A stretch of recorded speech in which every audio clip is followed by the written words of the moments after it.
I'm here with Ross King from Daybreak. Welcome to the Anglophile Channel. Thank you so much. It seems very much at home, so I'm happy.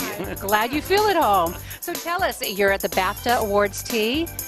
This is just one of those events that every year that it gets bigger and bigger, and look, there's people just running by because it's that kind of an event.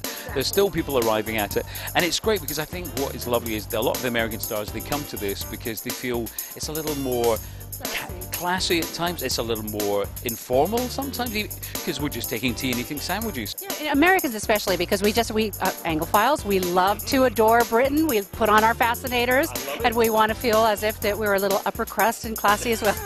No, and I'm from Scotland, so we don't wear many fascinators. I do wear the kilt now and again, but maybe the kilt and the fascinator, that could be my new look. Can I come on your show and watch, see you model that? Absolutely, yes, and make sure that I'm a true Scotsman as well. Now tell me, on Daybreak, you've had American stars as well as British stars. Who are your favorite people that have come through? I think certainly from the male point of view, it's George Clooney, because George is just the nicest man. He's the funniest man, and you know what? You can never go wrong with him. And it's a bit like, I always think it's like lobbing a ball to him, and he just hits it out of the park for you every time. He's just and Sandra Bullock, of course, here today. Sandra is just great. She's always up for a laugh. And again, I always think when you see someone in a red carpet and they've got a twinkle in their eye, and you think, they're going to have fun. They're true stars, they're not trying to prove anything, and the really great thing is that, here you are with your serious, I'm always trying to ask a serious, hard-hitting question, and they just want to have fun. Clooney is hysterical. Exactly, every single time. In fact, the last time, and I was chatting with George, something about the movie, and then, you get that little tap. People at home don't know that you get this little tap on your elbow, which is to wind up. And so I then had to jump to the last question, and I wanted to ask him a thing about dating British women.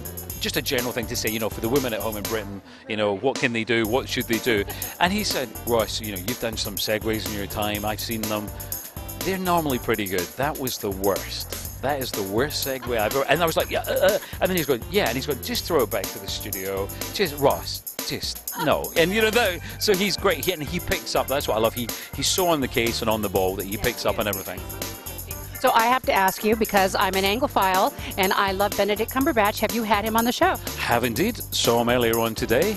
He's one of those guys who, is a smashing bloke, as we say in Britain, a smashing bloke, but he's such an incredible actor, such a chameleon, and I just think that, you almost can't imagine it getting even bigger than it is, but I think it will. He is. Busiest guy in show business this year. It's amazing what he did. Yeah, I saw him earlier towards the end of last year at the Toronto International Film Festival, and I said we should just call it the Benedict International Film Festival. And then he was telling me today he's got about another 3 movies that are all going to come out back to back. So what a year for him. And so he'll be on your show again. Oh, every week if I had my way. And we'll be invited.